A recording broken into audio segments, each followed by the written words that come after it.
Às vezes, uma vitória pode ser prejudicial, e eu acho que foi isso que aconteceu com a seleção brasileira ontem. E vou explicar para vocês o porquê. Antes de tudo, já se inscreve no canal, deixa o seu like e ativa o sininho para não perder nada, beleza? Seguinte, ontem o Brasil venceu a Colômbia por 2-1 lá em Brasília, no Mané Garrincha, e eu sinceramente acho que essa vitória foi prejudicial para a continuidade da seleção brasileira. Por quê? Falando em classificação, sejamos sinceros, o Brasil vai se classificar de qualquer jeito, gente. Assim, são tantas vagas para a próxima Copa do Mundo que perdendo, vencendo, o Brasil vai acabar se classificando por osmose. A verdade é essa. Então, o mais importante agora seria se preocupar com o desempenho e não necessariamente com o resultado. Ontem o resultado veio, um 2-1 que claramente ali mexeu com a confiança dos jogadores, né? E talvez esse seja o único ponto positivo porque um Vinícius Júnior que finalmente conseguiu decidir com a camisa da seleção brasileira, acho que tira um fardo das costas dele, então isso é muito benéfico, né? Um Rafinha cada vez mais consolidado, isso é interessante também. Mas fora isso, foi uma seleção brasileira que jogou bem 20 minutos, os 15 iniciais no primeiro tempo e os 5 finais na segunda etapa, mais acréscimos. Então, assim, não dá para confiar nessa seleção brasileira. Um meio-campo muito vazio, apenas com dois jogadores ali que geralmente ficam sobrecarregados, não só na construção das jogadas, mas também no momento defensivo, na recomposição defensiva. É um time que sofre muito defensivamente, principalmente pelo lado direito. O Wanderson fez uma partida tenebrosa, o Marquinhos não conseguiu se entender muito bem com ele ali, então o Brasil sofreu muito por aquele lado contra um jogador que nem é sensacional assim. A gente está falando do Luiz Dias, lembremos. Então, além disso, um ataque que pela mobilidade, eu acho que até pode ter ido bem pela mobilidade quando tinha a bola, mas teve a bola poucas vezes, foram poucas chances criadas. Um João Pedro que não se adaptou ali nesse papel de camisa 9.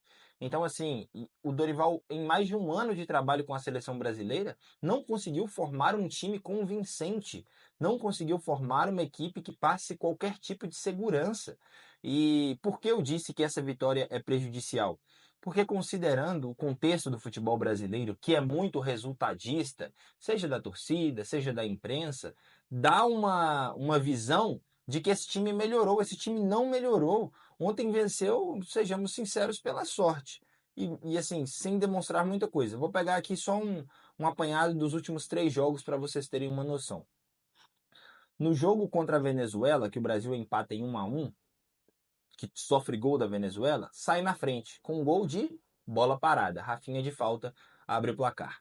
Depois enfrenta o Uruguai, e também empata com o Uruguai. Sai atrás no placar e consegue o empate depois de uma bola cruzada na área e o Gerson acerta um chute no rebote, faz o empate 1-1.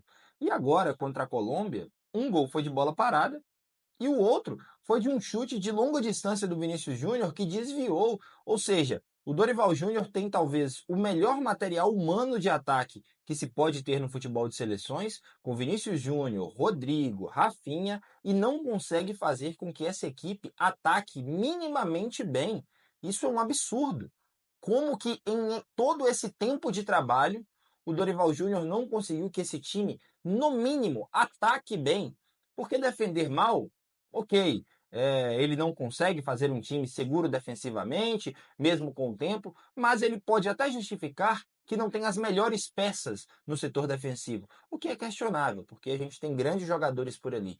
Mas no ataque, que você tem três dos melhores jogadores do mundo. Vinícius Júnior foi o melhor jogador do mundo da última temporada, o Rafinha é o melhor jogador do mundo dessa temporada e o Rodrigo segue em altíssimo nível. Você não consegue fazer com que esse ataque funcione minimamente bem. Se isso não é uma garantia clara e evidente que o Dorival Júnior não tem condições técnicas e táticas para comandar essa seleção brasileira em uma Copa do Mundo, eu não sei mais o que precisa ser feito, porque tempo ele já teve, material humano ele tem e mesmo assim não consegue montar uma equipe minimamente coerente no ataque. Então, assim, é muito, muito, muito complicado e esse resultado é ruim porque garante um emprego ao Dorival Júnior, o que é maléfico para a seleção brasileira, considerando o trabalho dele. E assim, é isso, é caminhando a passos largos para mais uma decepção na Copa do Mundo. A verdade é essa. E agora enfrenta uma Argentina muito desfalcado. Acho difícil que vença a Argentina, tá?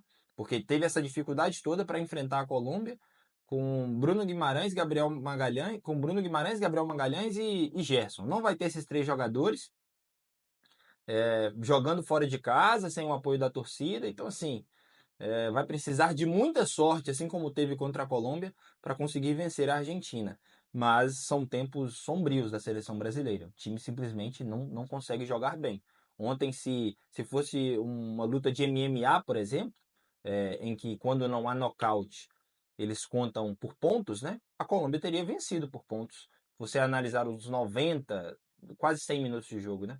Se você analisar, foram 5 de acréscimo no primeiro tempo e 10 no segundo, mais 15. Se você analisar os 105 minutos de jogo, a Colômbia foi melhor por mais tempo. E é isso, né? É um grande time com grandes jogadores que não consegue ser bem treinado para executar dentro de campo. É realmente muito complicado. Quero saber a opinião de vocês, o que vocês acharam do jogo. Assim, para pontuar aqui e finalizando, tá? Boas atuações. Rafinha jogou bem, o Vinícius Júnior melhorou, não só pelo gol.